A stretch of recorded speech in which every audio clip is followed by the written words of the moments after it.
आप सभी का अभिनंदन, जिसे लीची लैंड के नाम से जाना जाता है। अगर कतरनी चावल, अगर मगही पान, कुछ ऐसी चीजों को जियो टैग मिला है तो उनमें से एक यहाँ की लीची भी है, शाही लीची। जितनी मिठास लीची में, उतनी यहाँ के लोगों की बोली में। लेकिन हम जहां पर मौजूद हैं, जरा इस जगह का परिचय आपसे करा दें। हम जिस एलएस कॉलेज में इस वक्त मौजूद हैं, वहां पर डॉक्टर राजेंद्र प्रसाद, देश के प्रथम राष्ट्रपति, शिक्षक थे। रामधारी सिंह दिनकर ने भी यहां बच्चों को पढ़ाया था। और ये आप देख रहे हैं उसी कॉलेज से हमारे स्पेशल शो में।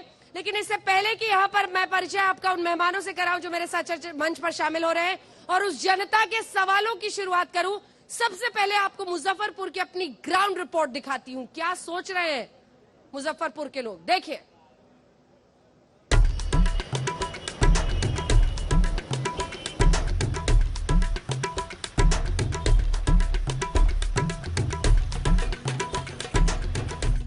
राज तिलक का कारवां आज इलेक्शन एक्सप्रेस के साथ पहुंच गया है बिहार के शहर मुजफ्फरपुर में।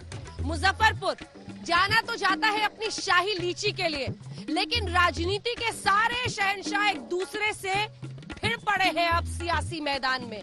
ये महाभारत युद्ध जो राजनीति का चल रहा है इस वक्त, चुनाव, उसी में हम आपको लिए चलेंगे आज मुजफ्फरपुर की सड़कों पर। हम आपको लिए चलेंगे सड़कों पर ये जानने के लिए भी स्कूल, शिक्षा, पानी, इन तमाम मुद्दों पर किसका पलड़ा है फिलहाल मुजफ्फरपुर में भारी, तेजस्वी यादव और गठबंधन का, या फिर नीतीश कुमार एक बार फिर बनेंगे बिहार के मुख्यमंत्री। चलिए।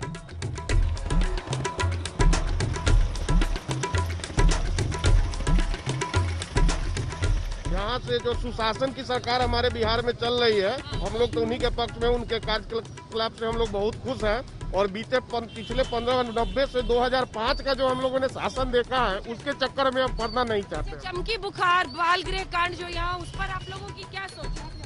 सारे नेता भ्रष्ट है, किसके बारे में क्या बोल रहे हैं? महागठबंधन या नीतीश कुमार, किस पर भरोसा? नीतीश कुमार। मैडम, यहाँ पर जो समस्या है नौकरी की, आज भी बता रहा हूँ कि किसी की डाटा नहीं है कि वो नौकरी, पूरे अनएम्प्लॉयमेंट को दूर किया जा सकता है। किसकी नौकरी के वादे पर भरोसा होता है, किसका पलड़ा भारी दिख रहा है चुनाव? हम लोग तो भाजपा के साथ ही है, भाजपा, मोदी। नीतीश कुमार का सरकार फिर से आने जा रहा है। किस पर भरोसा है, कौन नेता? सरकार अच्छे काम करेंगे उनके लिए दूंगी। मोदी सरकार के लिए मुझे भरोसा है।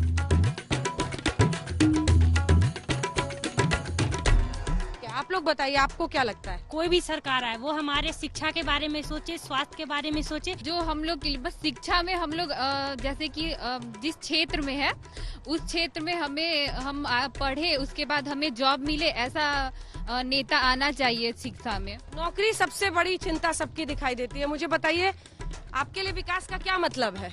मैम, हम स्टूडेंट हैं तो स्टूडेंट के बारे में ही बात करेंगे। तो हमारे लिए विकास का मतलब है कि 3 साल का बीए 3 साल में हो, 4 साल में नहीं हो। यस मैम, अभी जो राजनीति हो रही है बेसिकली धर्म की राजनीति ही कह सकते हैं, क्योंकि जो अपर कास्ट, लोअर कास्ट जो भी है, वो ये नहीं देखते कि हमारे लिए काम कौन कर रहा है, कौन हमारे डेवलपमेंट के लिए काम कर रहा है। वो मोस्ट प्रोबेबली जो रूरल एरियाज है मैम, वहाँ जो लोग इलिटरेट होते हैं, उनको आइदर लोग मैनिपुलेट करते हैं कि अरे नहीं ये तो तुम्हारे कास्ट के, तुमको इनको वोट देना चाहिए।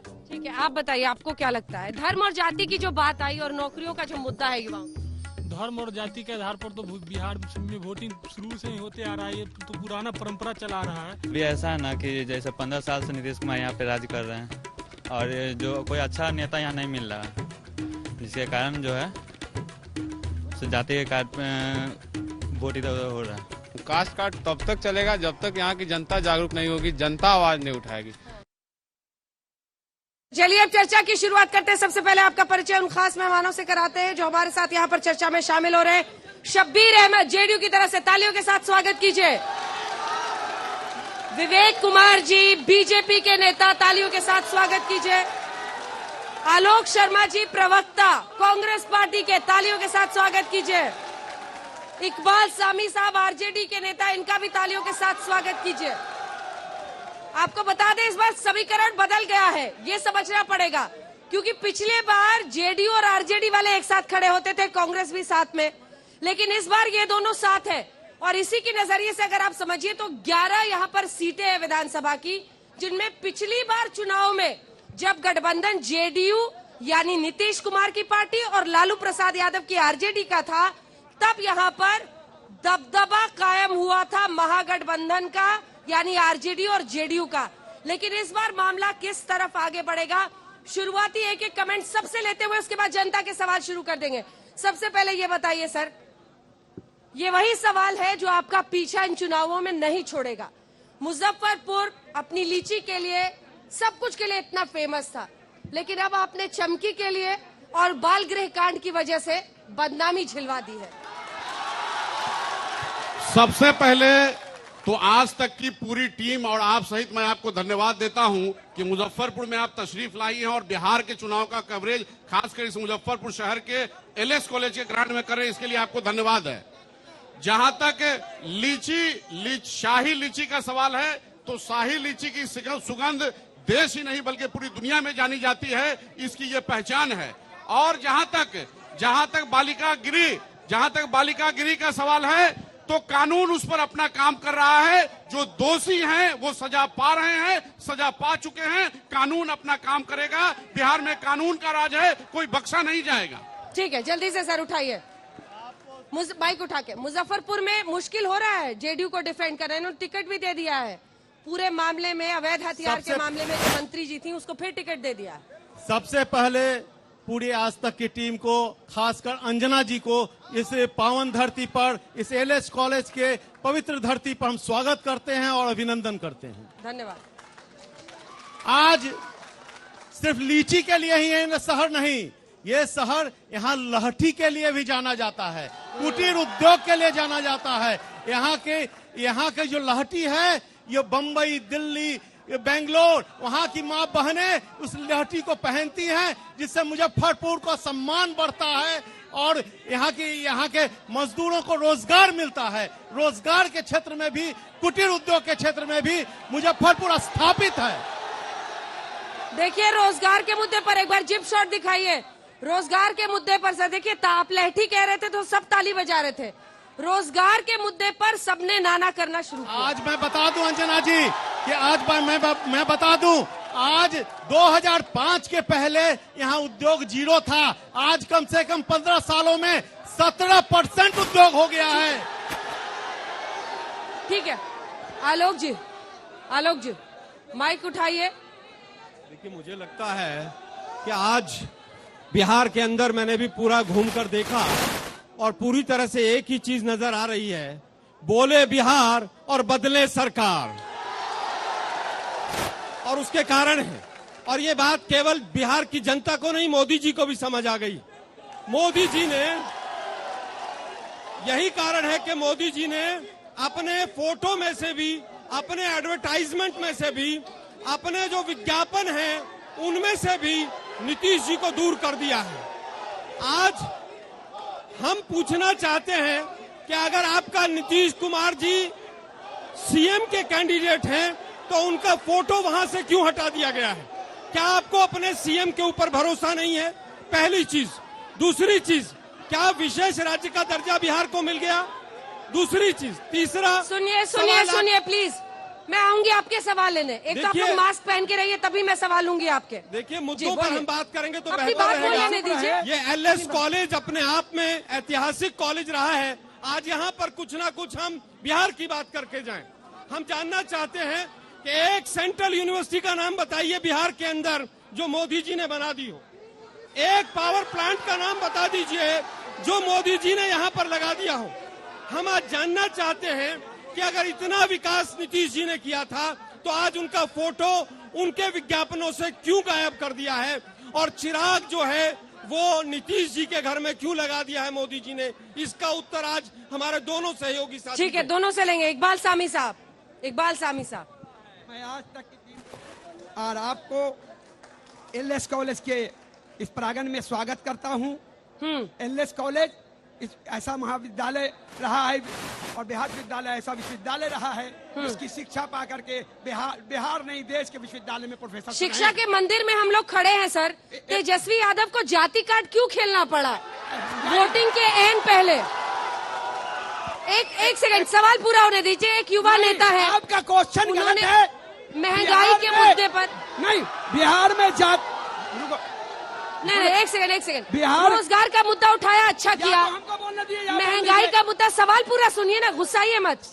देखिए, संयम खोना नेता के लिए सबसे बुरा होता है, संयम मत खोइए, मेरा सवाल सुनिए।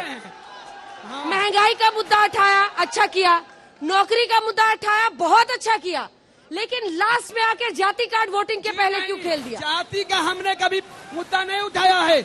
नीतीश कुमार की पैदाइश ही हुई है कुर्मी महारैली से, उस वक्त आपको नहीं दिखाई पड़ता था। मोदी जी कहते थे हम अति पिछड़ा के बेटा हैं, हमको वोट दो।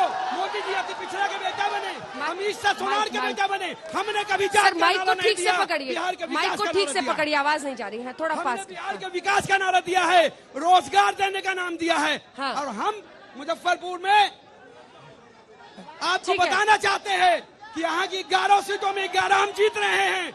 इसलिए मुजफ्फरपुर में चाहे कोई चैनल हो, कोई प्रोपेगेंडा करे, बिहार में सरकार तेजस्वी यादव की बनेगी, कोई रोक नहीं सकता है। कुछ और लोगों के सवाल होता है, आप पूछो। माइक लगाए, मास्क लगाए। मैडम आप बताइए कि क्या 15 साल पहले 8 बजे रात में क्या इतना जनता नजर आते थे क्या रोड पर? मास्क लगाइए। 15 साल पहले क्या आज तक चैनल से आप आए हैं, कभी आए 15 साल पहले? और इतना जनता 8 बजे रात में 15 साल पहले खुलेआम घूमते थे क्या बिहार में? ये पहले पूछिए।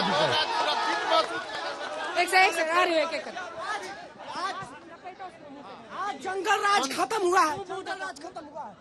15 साल में जंगल राज खत्म। बेटी बहन आज चल सकती है एलएस कॉलेज में, पूरे बिहार में। नीतीश जी का रोजगार की सरकार 15 साल तक लालू यादव के परिवार ने ऐसा कौन सा काम किया कि हजारों करोड़। मास्क पहनिए। आप लोग सीरियसनेस क्यों नहीं लेते हैं बीमारी की?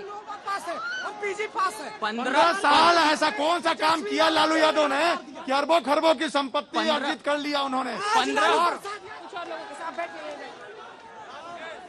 मैम सबसे बड़ी मुद्दा यहाँ पे बेरोजगारी का है। अभी आप जिस प्रांगण में बैठे हैं ये एलएस कॉलेज है और बिहार यूनिवर्सिटी का कैंपस है। जैसा कि आपको पता होगा कि बिहार यूनिवर्सिटी का 3 साल की डिग्री हमें 4 साल 5 साल में मिलती है। सबसे बड़ी मुद्दा तो हम लोग के लिए यही है। यहाँ के जो शिक्षक है वो रेगुलर कभी आते नहीं, और ये 20 यूनिवर्सिटी का कोई भी हो कभी भी रेगुलर पढ़ाई नहीं होती है। और पता होना चाहिए आपको कि यहाँ पे है ना, हमें लोग को पढ़ाई के लिए कोई अच्छा सारा व्यवस्था नहीं है। हमें सबसे पहले रोजगार, शिक्षा और स्वास्थ्य व्यवस्था पे बातचीत। यहाँ मैम यहाँ पे बच्चे लोग को बाहर जाना पड़ता है रोजगार के लिए, पढ़ाई के लिए। तो इसका कारण क्या है? यहाँ पे मैं मेडिकल का स्टूडेंट हूँ मैम, यहाँ पे जगह सीट ही नहीं है। यहाँ पे मैम लोग बाहर जाते हैं पढ़ने के लिए, बाहर रोजगार लेने जाते हैं। यहाँ पे कोरोना वायरस से मैम कितना लोग यहाँ रोजगार के लिए आए हैं, लेकिन किसी को रोजगार मिल नहीं रहा। चलिए इसका जवाब ले लेते हैं। एक बार थोड़ा स्टेज पे चल के अगर जिप शॉट से हम पूरी जनता को एक बार दिखाएं, क्योंकि मैं रोजगार पर आ रही हूँ। रोजगार पर एक सवाल आप लोगों से पूछना चाहती हूँ, क्योंकि मुझे कई युवा चेहरे दिख रहे हैं। आपको क्या भरोसा है? एक तरफ आरजेडी कहती है 10 लाख सरकारी नौकरी देंगे, कितने लोगों को उस पर भरोसा होता है?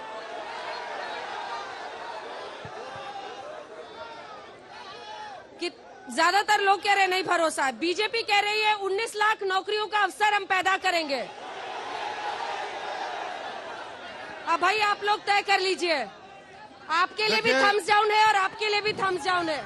सबसे पहले लोग मैडम मोदी जी के फैन भी है ना, एक सेकंड सर, इनसे सवाल पूछूं फिर आ रही हूँ। जितने लोग मोदी जी के भी फैन है वो भी कह रहे हैं नौकरी वाली बात पर भरोसा नहीं है। ये क्रेडिबिलिटी रह गई सकता है मैडम। एनडीए सरकार ने पिछले 15 साल में बता दिया है 6.5 लाख नौकरी देकर, और 19 लाख नौकरी कैसे दिया जाएगा वो भी बता देगा आने वाले समय में। ठीक है, आप बताइए, आप पर भी विश्वास नहीं, आप दोनों जवाब दे दीजिएगा। बिल्कुल भारतीय जनता पार्टी ने जो भी कहा है वो सही कहा है। सर माइक को मुंह के पास कर ले। क्योंकि बीजेपी जो है वो पकौड़े तलने को भी तो रोजगार मानती है, तो वो दे देंगे रोजगार। वो एलएस कॉलेज के बाहर अगर कोई पकौड़े तलेगा उसको भी रोजगार कहेगी। मैं बेरोजगारी के अंजना जी 3 आंकड़े प्रस्तुत करना चाहता हूँ। सबसे पहली चीज, बेरोजगारी में, अनएम्प्लॉयमेंट में नीति आयोग की आप लोग रिपोर्ट शांत कहती नहीं है। होंगे तो आवाज नहीं जाएगी। प्लीज सुनिए तो जवाब सुनिए, सिर्फ हल्ला करना मकसद नहीं है, प्लीज। हाँ, नीति आयोग की जो मोदी जी का स्वयं का डिपार्टमेंट है, उसकी रिपोर्ट कहती है कि बिहार के अंदर 43% अनएम्प्लॉयमेंट रेट है। बिहार के अंदर सबसे ज्यादा बेरोजगारी है, सबसे ज्यादा पलायन है, ये मोदी जी कहते हैं। आज हम पूछना चाहते हैं, अगर 15 वर्ष तक इतना विकास हुआ था तो क्या कोटा से लाने के लिए बच्चों के लिए पैसे नहीं थे इस सरकार के पास? क्या पलायन करके जो मजदूर यहाँ पर आए, वो जो पैदल 2000 किलोमीटर चलकर आए, क्या मोदी जी को रेल का भाड़ा उन मजदूरों से लेना चाहिए था? मुझे लगता है कि नहीं लेना चाहिए था। आज पूरी तरह से नीतीश का सिंहासन पूरी तरह से डगमगा रहा है और ये बाहर पूरी तरह से पूरे बिहार में दिखाई दे रही है। आप लोगों को सिर्फ सिंहासन की चिंता है या नौकरियों की भी चिंता है? जनता कह रही है भरोसा नहीं है। जवाब। मेरा सवाल देखिए, आप लोग शोर करेंगे, पूरा देश आज मुजफ्फरपुर को देख रहा है। आप लोग भी एक बार सुनेंगे नहीं तो कैसे बात होगी? मेरा सवाल आपसे ये था, इन्होंने कहा कि सत्ता सिंहासन डोल रहा है नीतीश के लिए। मेरा सवाल था, सिंहासन की चिंता है या नौकरियों की भी चिंता है? जनता कह रही है भरोसा नहीं है। बिहार में 4.5 लाख सेंक्शन पोस्ट है और सेंक्शन पोस्ट 4.5 लाख है जो इन्होंने 15 वर्षों में नहीं भरा। और हम जो शिक्षक डेली वेजेज में खच रहे हैं, जो वित्त रहित शिक्षक हैं, जो होमगार्ड के जवान हैं, और हम नहीं जो सर माइक को मुंह के पास करके बोलिए, बहाली करेंगे।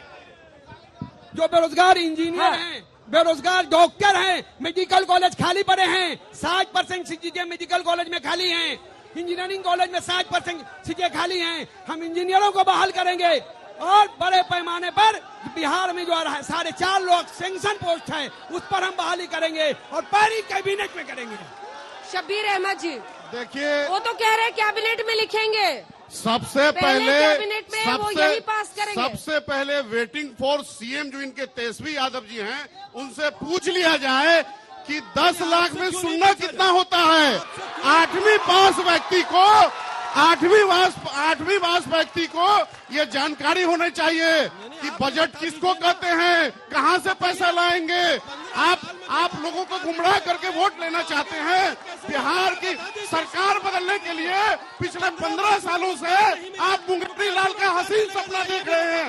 15 सालों से मुंगेरी लाल का हसीन सपना अगले एक साल में के लिए समुद्र बिहार की सीमा पर कैसे लाएंगे? बिहार की जनता पुनः और पुनः 15 वर्षों में एनडीए की सरकार को नहीं मिला पर बैठाएगी। आप निकाल दीजिए, आप हसीन सपना कांग्रेस और सिंहासन डोल रहा है, सिंहासन डोल रहा है, पुनः और सुशील मोदी को बिहार में गद्दी पर बैठाएंगे। देखते रहिए, मोदी 15 सालों से आप सपना नहीं कर पाए। आप मोदी जी नहीं कर पाए। 15 सालों से आप सपना देख रहे हैं। आप सपना देखते रखिए, सपना देखते रहिए। हसीन सपने 15 सालों से गद्दी से आप नहीं उतार पाए। मुंगेरी लाल के हसीन सपना आप देखते रहे। मैं कांग्रेस के प्रवक्ता बड़ी नीक पैनल शिबास। मैं कांग्रेस के प्रवक्ता से पूछना चाहता हूं अंजना जी, जिस तरह से राष्ट्रीय स्तर पर कांग्रेस विलुप्त हो रही है, क्या मुजफ्फरपुर में वही हाल है? जो राष्ट्रीय प्रवक्ता यहाँ पर आए हैं, मुजफ्फरपुर में कोई नहीं है। देखिए, मुझे लगता है शायद मेरे साथी को पता नहीं है, हमारा जो कैंडिडेट है उसको कोरोना है और मैं नहीं चाहता था कि अंजना ओम कश्यप जी को यहाँ पर कोरोना हो या किसी को कोरोना हो। अरे आपके एक ही कैंडिडेट नहीं ना है प्रवक्ता महोदय, आपके कई कैंडिडेट हैं, सबको कोरोना हो गया क्या? सभी कैंडिडेट को कोरोना हो गया? बीजेपी के प्रवक्ता से नरेंद्र मोदी जी ने लास्ट टाइम बोला कि यहाँ पे एयरपोर्ट होगा और एम्स होगा, लेकिन वही वो दरभंगा शिफ्ट हो गया। बताइए भाई, जवाब दीजिए। एयरपोर्ट और एम्स वादा किया था पीएम ने, कहा है? पूछ रहे वो एयरपोर्ट और एम्स दरभंगा में खुला है और एयरपोर्ट भी दरभंगा में बना है। और बता दे, शिक्षा के क्षेत्र में मेडिकल कॉलेज 2005 के पहले सिर्फ 6 था बिहार में और आज के दिन में 13 मेडिकल कॉलेज खुलने जा रहा है। सभी जिलाओं में इंजीनियरिंग कॉलेज खुलने जा रहा है। शिक्षा का विकास ये होता है मैडम, शिक्षा का विकास ये होता है, चाहे वो चिकित्सा का क्षेत्र हो, चाहे शिक्षा का क्षेत्र हो, सभी क्षेत्रों में एनडीए की सरकार ने बिहार में काम किया है।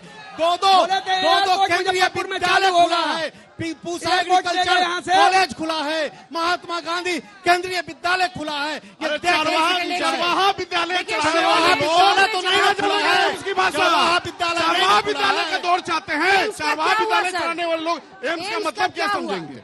एम्स दरभंगा में खुल रहा है, यहाँ कैंसर का सबसे बड़ा इंस्टीट्यूट खुल रहा है।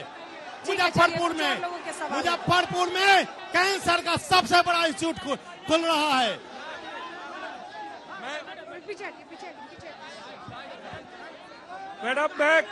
मैडम मैं एक व्यवसायी आदमी हूँ और बिहार से मैं झारखंड चला गया मैडम, और बिहार में राजद से भी जो विपक्षी है और जो सरकार है, दोनों से एक सवाल है।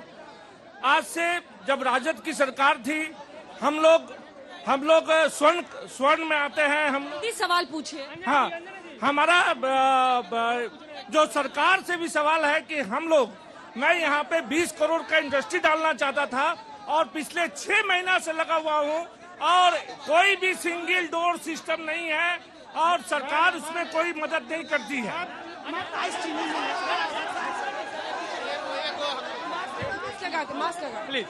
मैं कांग्रेस के और राष्ट्रीय जनता दल के नेताओं से पूछना चाहता हूं कि चरवाहा विद्यालय खोलने वाले क्या कैसे रोजगार देंगे? जो अपहरण उद्योग चलाते थे वो रोजगार कहां से देंगे? अपहरणकर्ता जो है वो विधायक के आवास पर पाए जाते थे। चले आप बोलिए। हमारा कहना है कि 15 बरस नीतीश जी का शासन है, तो कहने का मतलब कि आप 15 बरस में लालू के शासन से और 15 अपने 15 बरस अगर चाहते, नीतीश जी को अब रिटायरमेंट ले लेना चाहिए। नीतीश जी अगर चाहते